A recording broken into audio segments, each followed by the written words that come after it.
G'day! Today on the table I've got a HP Pavilion that I'm going to be opening up. It has the model number of 15-eg0560tu. So we go along here, and to get in there by the looks of it we have two screws at the front. I'm assuming there's going to be some screws hidden under here and possibly under here as well. At the front here they do look to be just standard Phillips head screws, or star screws depending on what you want to call it. I'm going to use my small little screwdriver here. This one is pretty baby. It's a Phillips 000 screwdriver.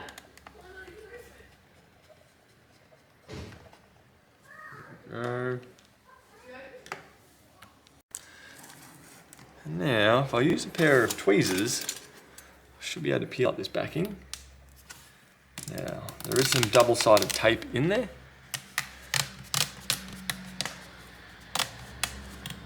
There we go. So we have two more Phillips head screws, slightly larger than the last ones. And the reason why I'm opening this one up is the wireless card on it seems to have died. So it's completely dropped out of Device Manager. And it's just stuck, no airplane mode's not even selectable. So I'm going to open it up and just try a different wireless card in there, or reseat this one. Just doing the same here, just pulling it up. Try not to fold it over itself or it will snap it in half. Go. So the front screws and the back screws, there and there, are the same size. And I'll just misplace my screwdriver. Undo that. Undo this. Now, typically on these ones I do work from the back to lift it up, so I should be able to put my fingers in there and just pull it up. It should hopefully disconnect it somewhere. We'll use a plastic pry tool as well. It is being very stubborn. There we go, there's one tab. And now I've made a start.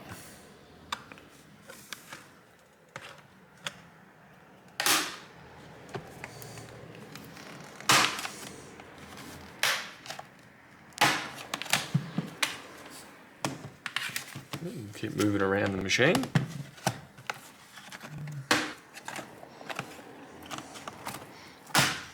Okay. And we are now off. So from here we can see the internals of the machine, which I'll hold us up and zoom you down. Looking in here, we have the wireless card here, which looks to be a MediaTek one, which MediaTek model MT7921. So I can't really say I've seen too many MediaTek wireless cards. Next up we have a removable charger port here, which snakes up and goes around to here. We have the daughter board here, which looks to contain a Kensington lock and a USB port. Surprisingly, I would have expected more from there. Going over, we have a single fan here. This chassis is also used for a dual model fan, or dual fan model. As we're looking, I would predict here would be the fan header. So you could potentially solder another fan header, replace the fan with a different one, as that cooler is extremely thin down there.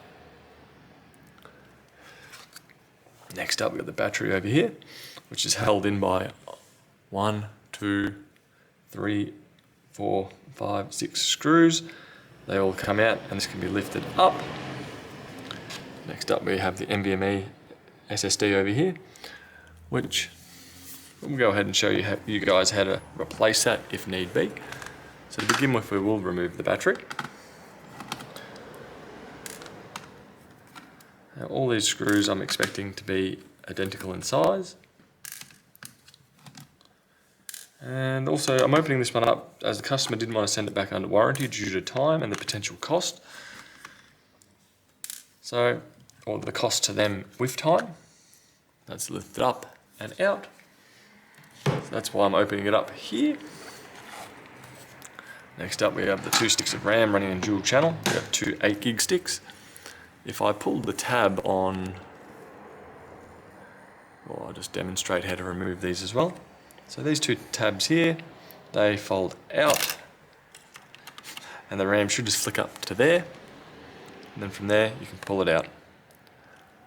So typically it slots in, pull down, and the latches clip on over each end, and you should be right from there. So with this we have a single 8 gig of PC or 3200 megahertz RAM. I'm not actually too sure which brand it is. I do see UKCA a few times written on them, and that brand symbol is familiar, but I can't quite recall. So I'll put that in here and push down. Do take note there is a little notch here and there, so you do have to match them up. They won't fit in reverse. Click, and we're in. Similar story over here. Take it out. 45-degree angle, pull down. 45-degree angle, push down, click.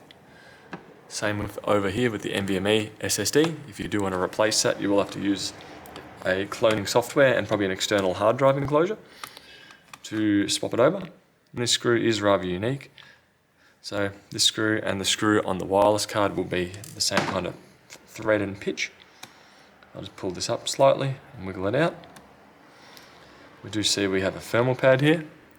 So that helps spread the heat evenly along the NVMe over here. So I do recommend using that or having that in there.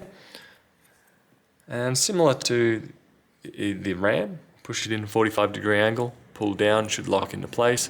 We do have a notch right here, if the camera chooses to focus.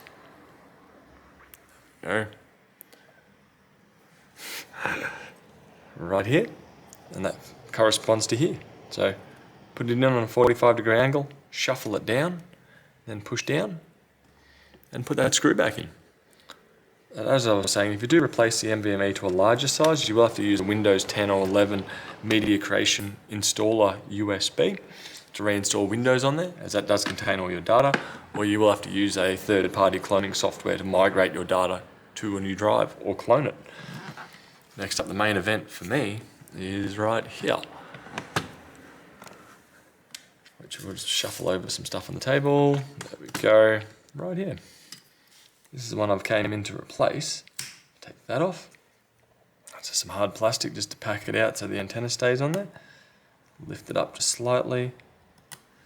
And that has probably come off the most easiest I've seen on a wireless card in a long time. The principles here are very much the same as the RAM and the Nvme Ssd. Undo the screw. That will go up on about a 45-degree angle and walk it backwards. And we have it removed. As you can see, the chip itself is only that big, which is very tiny. From here, I'm just going to grab a different wireless card to install. And I'll put this one just off to the side. So right now I've got my replacement wireless card, which this one also came out of a HP, so hopefully it's on the whitelist. It is a Realtek RTL88822BE. Apologies there, I thought you guys were in focus. There we go. And typically some laptop manufacturers, if you have a look, you do see a different pin configuration. But some laptop manufacturers do produce what's called a whitelist, where they only allowed certain models of wireless cards to function on that laptop. Even though they are all conforming to the PCIe standard, they have blocked it on a firmware level to not allow them. So usually with that, I just call that typically being an arsehole. But there's not much you can do about it. Well, granted, there are also some custom BIOSes that are out there in the world where, in particular, popular models of laptops that remove the whitelist and they have no blacklist. Now the antennas here are being a bit tricky. There we go, it's lined up.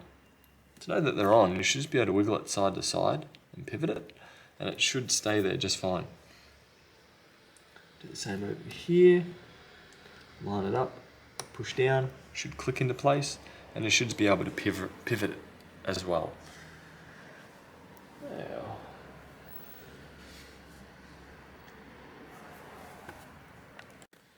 I'll put this weird little plastic cover back over the top. Next up, I'll put that battery back in. And from here, I should be right to turn the machine back on, install the drivers, and hopefully this machine will have Wi-Fi once more. Next up, battery screws. So hopefully with the help of this video, you've been able to upgrade your RAM, hopefully to dual channel. And as I said about UKCA, I'm seeing that right there, so no, it's a particular certification I would be assuming, not RAM model or brand.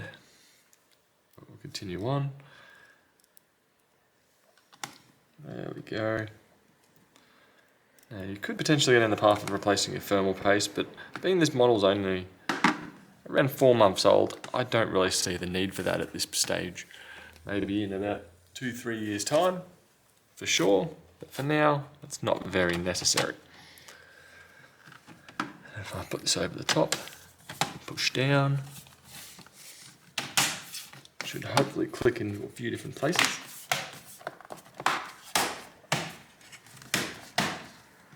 As it is mostly tabs that seem to be holding them in place.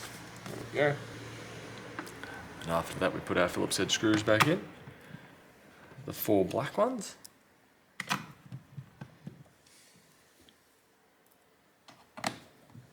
we go.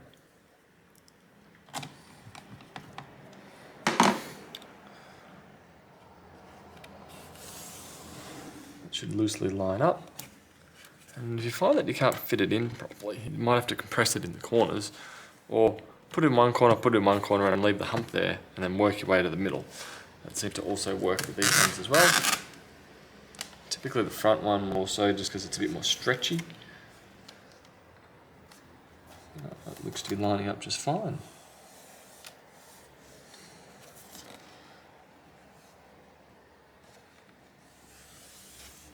There we go. And lastly, the 2 screws in the front, and you should be pretty much done from here. Hope that helps, and I'll catch you guys in another video. Bye.